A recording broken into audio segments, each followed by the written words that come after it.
and welcome. This is Kevin, also known as AWOL, and today this is the making of the friendship bracelet pattern number 50519, and that pattern is available now both on my website as well as friendshipbracelets.net.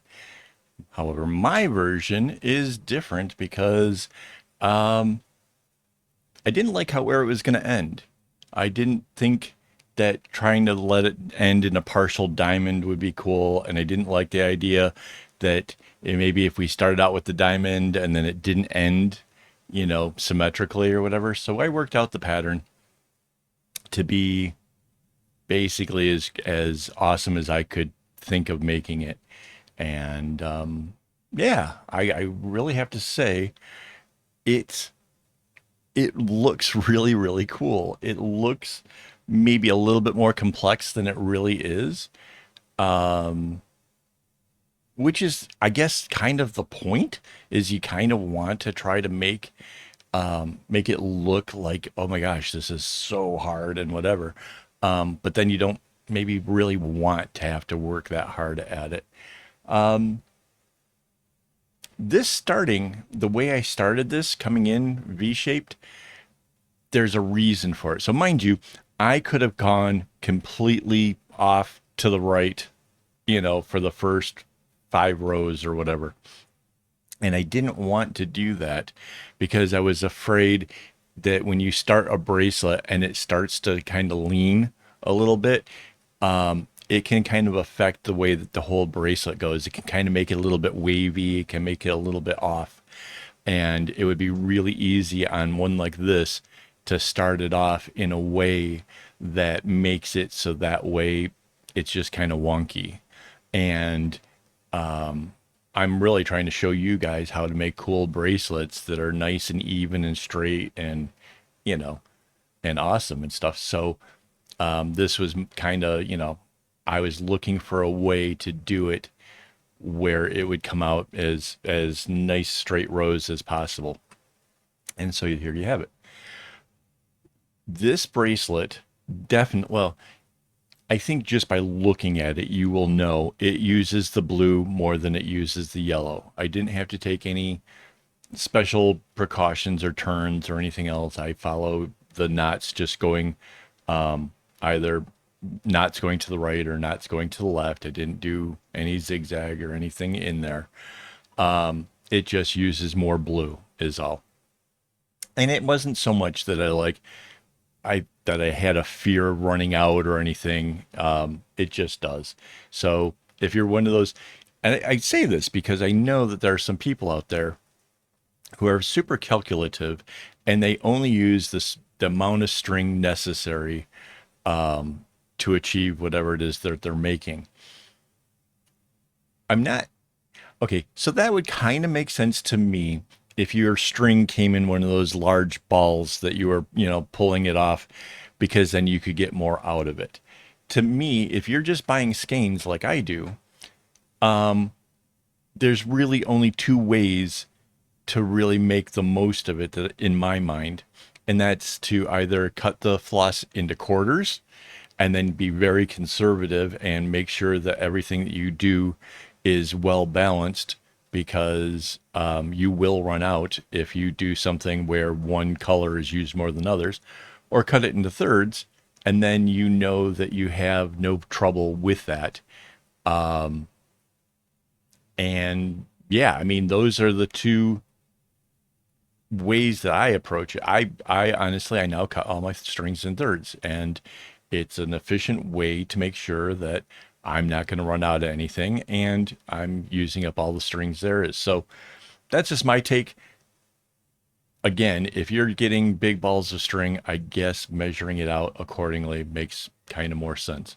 Because otherwise, if you try to measure it and then you're just left with a little bit at the end, what did you didn't save anything? I don't know. It doesn't make sense. Anyway, again, this pattern is really super beginner friendly. You just have to know how to do a left and right knot. It would certainly help if your tension was consistent, so that way you can keep it nice and even and flat and straight and all that kind of stuff. But if you do this and your tension isn't great, you're going to see it and you will know. And it's a good test to see whether or not, you've got that going for you. It was a very quick bracelet. I think I did it in less than an hour. So that's pretty cool. Like that's really great for a bracelet this size. Um, so yeah, I don't even think I've got this sped up to the normal, like what I normally speed it up to. So I'm not really 100% on that, but um, yeah. Um, what else can I tell you? Oh, so I do try very hard to again concentrate on areas, do like the segment knotting, and try to um, make sure that how I do it is efficient. Um, could it be done differently? Maybe. But I do think I kind of the way I was working it did seem to be very efficient and did seem to work out really, really well. So, maybe watching this video, you might pick up a little bit on how I'm doing it, and perhaps that gives you a little bit of help. Like here, all of my knots are going off to the right as I build the row that sort of goes either way.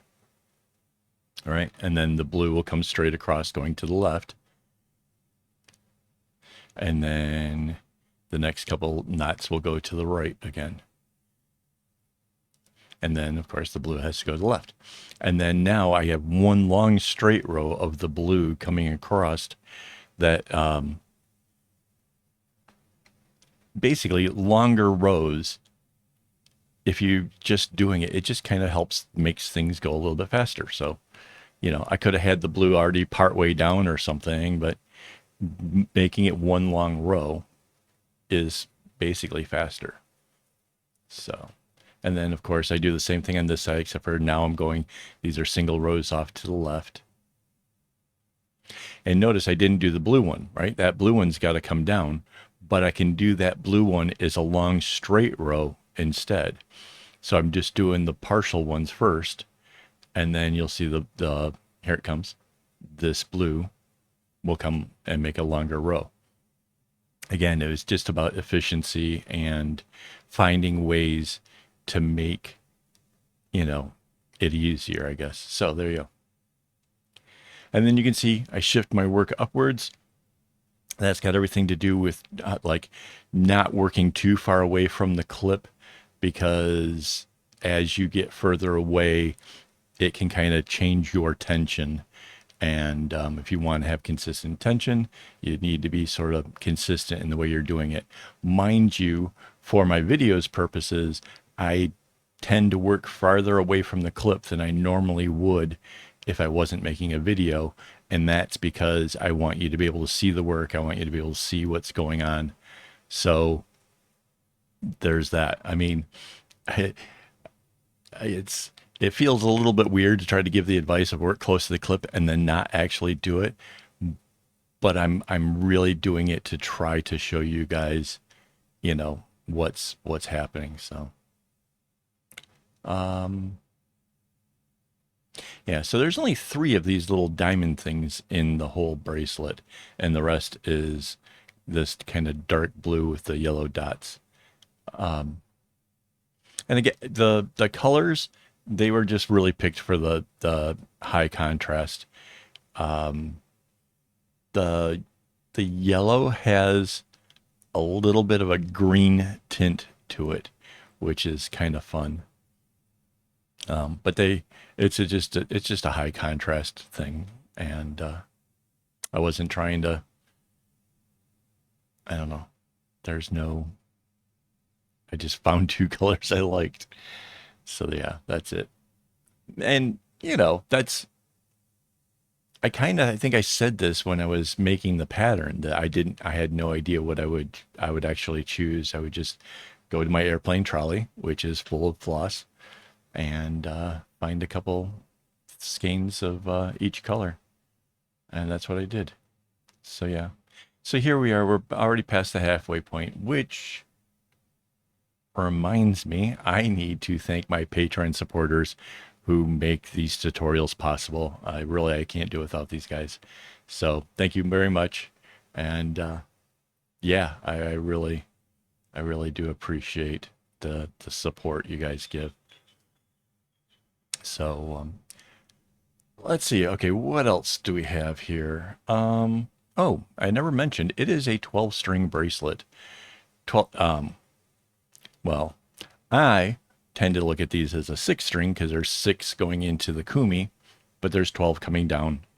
So depending on how you want to count it, there you go. With it being like this, I suppose you could maybe do it in like 3 colors instead of just the 2, but that would take a lot of serious planning and trying to work out how to get your colors kind of where you want it to do and stuff. But I think that might be kind of fun too. Um, I'm not, I don't think this one in particular would make a really cool double or wider still. Um, and the reason is the way that the diamonds are shaped. It's supposed to imply like the diamond is even bigger than the bracelet itself. But if you go and put a double bracelet, if you double the width, the outer parts, like that yellow part there, suddenly becomes like a W. And it then shows that it's really not a bigger diamond, and it kind of loses all of that effect. So yeah, I don't see this as one where I would want to make a bag or do anything with it. It's just an interesting bracelet. And I definitely think somebody's going to enjoy it. I don't have anybody in mind. If you guys are interested, you guys could go check out my shop and see if it's still there. But yeah, it's a pretty bracelet. I have it in my hands. If you're wondering why I keep looking down, I'm looking at the bracelet. I'm trying to think of like some of the stuff that I was thinking about like while I was making it, or like points that I had that would make kind of sense. Which I don't know. I I tend to forget all of the things pretty quickly. I should take notes. That's a good idea. I should probably write this down now that I should take notes, because I will forget that when it comes to making the next bracelet, but whatever. So yeah, you can see like here as I'm making the diamonds, right? I just going to the right and then I drop it. And then I go down to just doing the 3 knots to the right and 2 knots more to the left. And I just drop it. And then the other string comes back. So there's seriously nowhere in here is there a fancier left right or a right left knot. It's makes this like it's so simple. It really is. So hopefully I'll see some of you guys doing these over on like Instagram, or if you want to, you can share it with me on Discord. Show me what you made. But yeah, this is and like I said, it was really quick. Like normally I think like a 12 string like this, I think is usually closer to like an hour and 20. Um, I think, give or take. But yeah, this one went by like in right around an hour. So yeah. Again, long straight rows, nothing too complicated. Didn't have to look at the pattern much. There was things like that definitely make a bracelet like this go faster. So yeah, yeah. Um,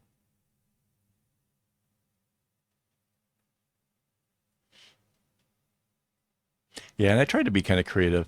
Like as I finish out this bottom part down here, I tried to be kind of cool about how I did the rows. Again, trying to keep it balanced and straight and trying to look for an efficient way. I don't think I did too bad of a job. See, it's just doing the row to the right again.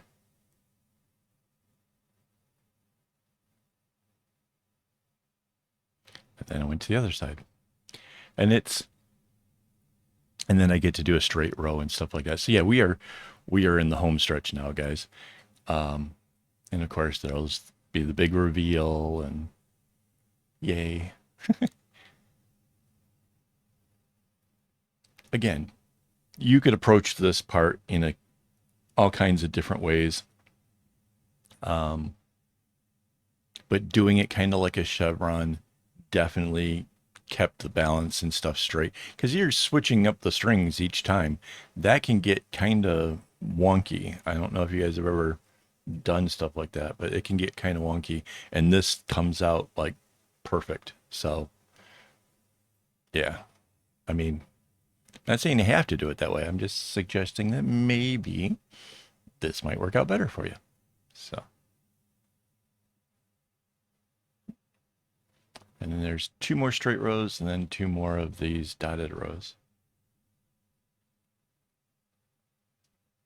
I kind of almost could have ended the thing with the straight row, and then when the strings go over the ends, it would have been like that dotted look, which would have been kind of cool. Here it just kind of looks like the dotted gets like expanded a little bit further. So, if I was to do this again, maybe I would add one more row to it, but still thinks it came out cool. So, all right, guys. Thank you so much for watching. I really do appreciate it. You came through the video this far, which is absolutely awesome. Thank you. And I just want to remind you, as always, don't get your strings in a bunch.